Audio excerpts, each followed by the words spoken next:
Stepping out. Hands up. Seatbelt. He's gonna step out. I'm opening the door. You can take I'm mine opening the off door. of me right here on my right. I'm keeping my fucking hands up. I'm not reaching for no gun, bro. Step out.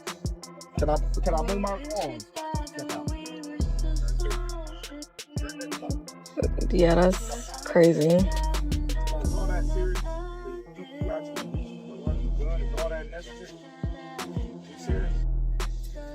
Tim Bradley weighed in on the situation surrounding Terence Crawford's late-night traffic stop, sharing thoughts that struck a chord with fans.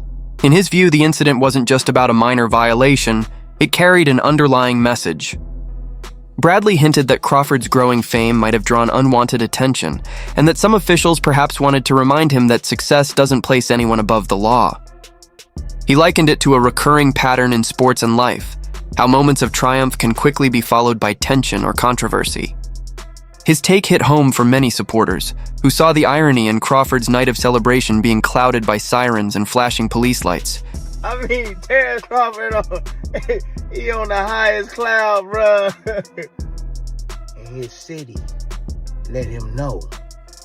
Let him know. With this pullover, this was authorized. Think about that. Authorized to pull him over. That you ain't gonna never be bigger than us. That's what the cops send a message. I don't care what anybody say.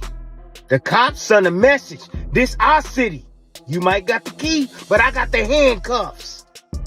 That's what that was. Yeah. And before y'all start talking about my ceiling real quick, my roof, hey, it been raining and stuff. Hey, it's raining now. The clouds is out right now. You can see him in the background. I'm gonna go watch the damn car in a little bit once this rain stops. But anyways, back to the video. Oh, man, look. You ain't got no city until you got the police. That's a fact. Yeah. Shoot. You ain't got no city unless you got the police. Don't ever forget that. You gotta have the law enforcement on your side, man. They gotta be looking out for you. For the good. Not for the bad, for the good. Yeah. Terence Crawford, it don't matter what you do for your city, man. Bruh, I'm letting you know right now, man. With this incident right here, they waiting on you to do something bad. This dude right here, he was trying to jack you. He was trying to catch you slipping. That's all it was. Seeing you on TV, displayed all on TV, parade shut down and stuff. He gotta be, securing certain points and stuff like that. He mad. He mad to see you. Crawford's head of security later shared a tense recollection of that night. From his point of view, the officer's demeanor shifted quickly, and the encounter turned far more intense than anyone expected. What began as a simple stop suddenly felt volatile, with commands shouted and weapons drawn. For the team, the moment was frightening. A celebration weekend had become a situation where they feared for their safety. The chief said the energy changed in seconds, transforming calm into chaos, and that it remains one of the most unsettling moments of his career. To him, the stop wasn't about traffic at all. It was an experience that left a lasting mark on everyone involved. I'm keeping my fucking hands up. I'm not reaching for no gun, bro. Step out. Can I move my arms? Step out. And have a firearm pulled on him by the Omaha Police Department all in the same day. Imagine that. Qasim Shabazz is shaken up. Man, I thought we were getting ready to lose our lives. Let him know.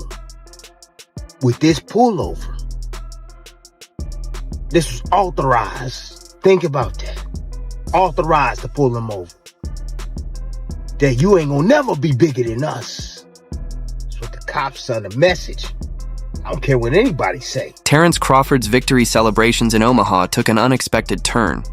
Only hours after the city honored him with a parade and a packed event celebrating his win over Canelo Alvarez, the boxing star was reportedly pulled over by police in the early morning hours. According to officials, Crawford was driving a blue sedan that was allegedly speeding when officers initiated the stop around 1:30 a.m. The situation intensified when authorities claimed they noticed a firearm inside the vehicle, leading them to order everyone out at gunpoint. Who was in the passenger seat, the same man who rode on the float with Bud during Saturday's parade. To be a man who can get the receive his second key to the city, and have a firearm pulled on him by the Omaha Police Department all in the same day. Imagine that. Qasim Shabazz is shaken up. Man, I thought we were getting ready to lose our lives.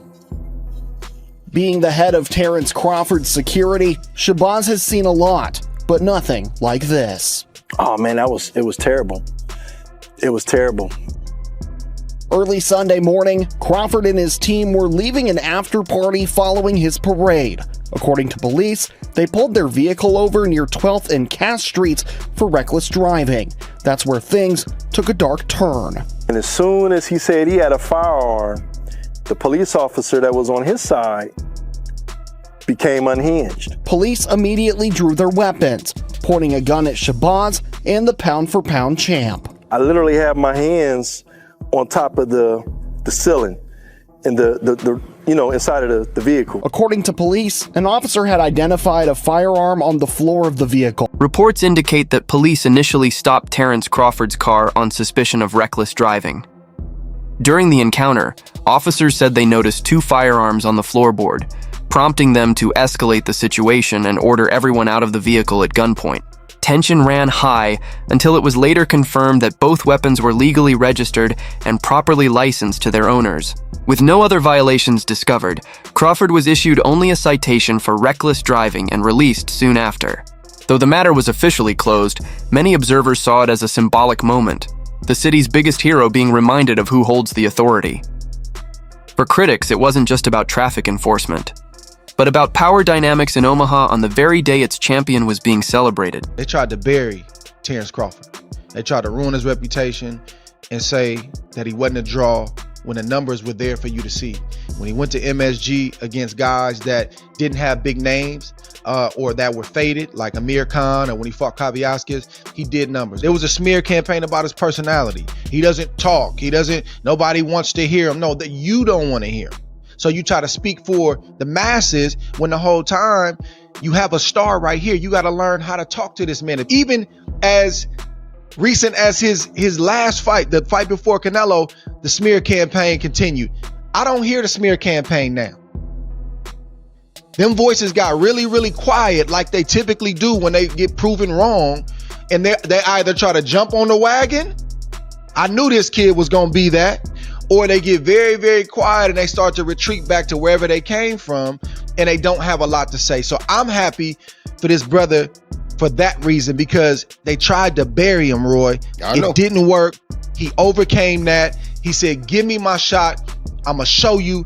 And he kept doing it time and time again. And he did it again against Canelo Alvarez Saturday night. Some commentators have speculated that there might have been more beneath the surface than what appeared in the official reports. They pointed out that as Terence Crawford's fame and influence grew, so did the attention, and perhaps unease, from certain local powers. Once a hometown kid chasing a dream, Crawford had become a global icon and a symbol of pride for Omaha. According to some analysts, that transformation may have unsettled those accustomed to holding authority, leading to suggestions that the incident was less about traffic enforcement and more about reasserting control. Whether true or not, it tapped into a larger reality that comes with success. The higher a person rises, the more they attract moments that test their composure, their influence, and their resilience. With a parade, KETV Newswatch 7's Pete Cudahy spoke with Mayor John Ewing, who requested that the Omaha Police Department conduct an internal investigation. And Pete, what did the mayor have to say? Yeah, Julie, Mayor Ewing says that after such a great day yesterday, he was heartbroken hearing about the news of the traffic stop.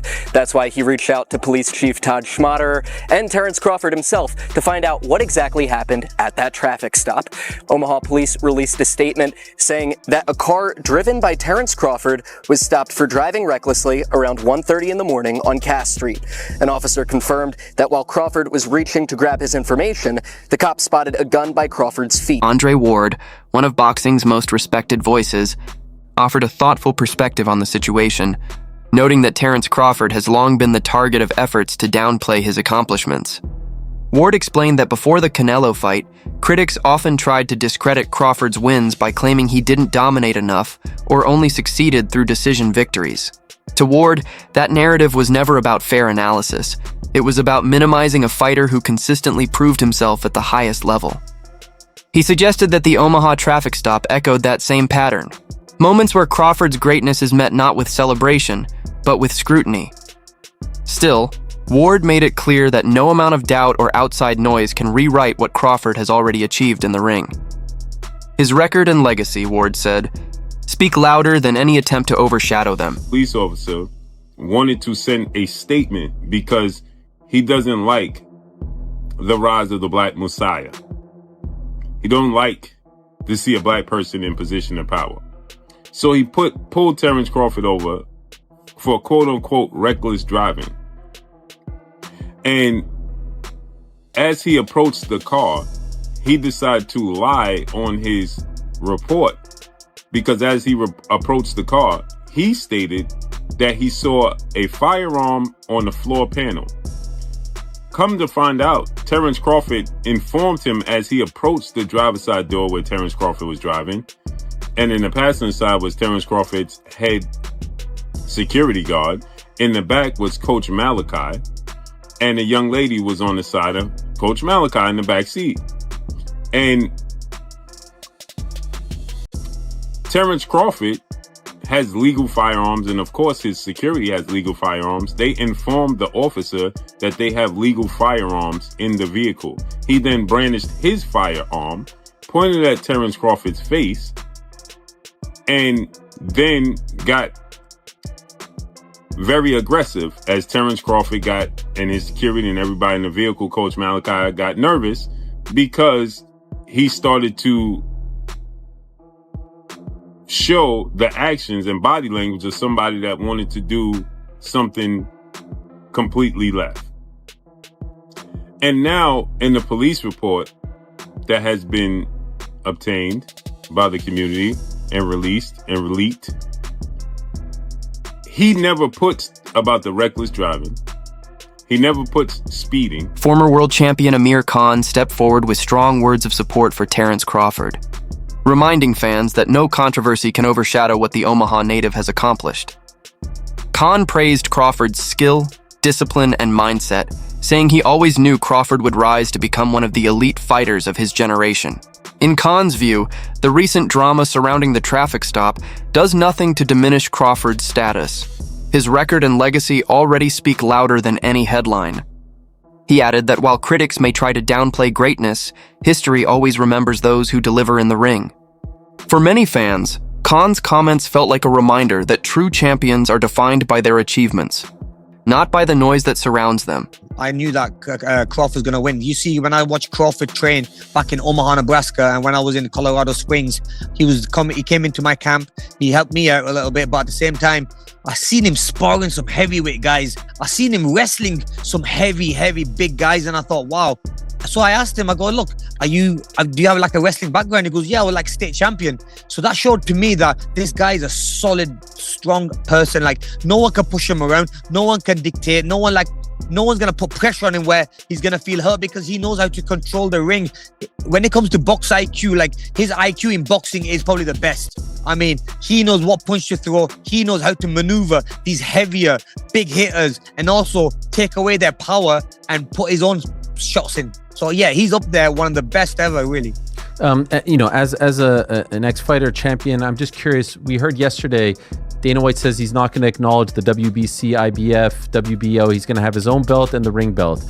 And they want to potentially make changes to the Ali Act as well. This is a big thing here in America. How do you feel about, is it time to make these changes and evolve, or are you more old school and think they shouldn't happen? Ariel, I think it's the time boxing needed to change a little bit, right? The accounts of that night couldn't have been more divided.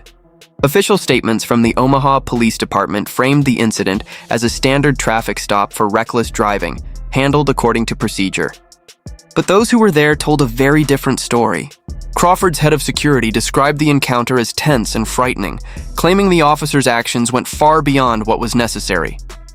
The sharp contrast between the two versions of events sparked questions about transparency and accountability.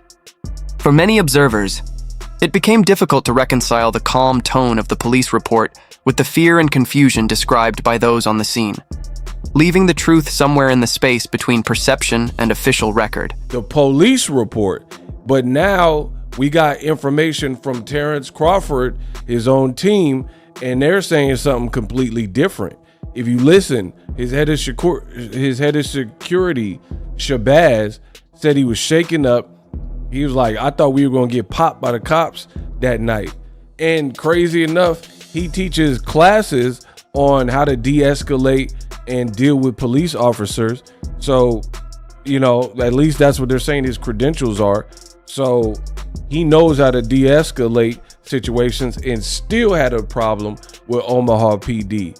And the other thing that is different, he's saying that they didn't even know that he had a gun on him or there was no gun on the floorboard, which changes things. So I can't wait till we get down to the nitty gritty and the body cams and this and that, because now this shakes things up. This is no longer the story we were being fed from TMZ. This is something different. The TMZ article said the cops pulled him over for reckless driving, fair if he was doing it, and seen a gun. And in my video, I said, if those things are true, then yeah, the cop can take you out the car for everybody's safety, including their own. City officials were quick to respond as public concern over the incident grew. Both the mayor of Omaha and the city's police chief released statements acknowledging the seriousness of what had taken place and pledging a full review. They announced that an internal affairs investigation would be launched to ensure transparency and preserve public trust. Yet despite these assurances, skepticism lingered.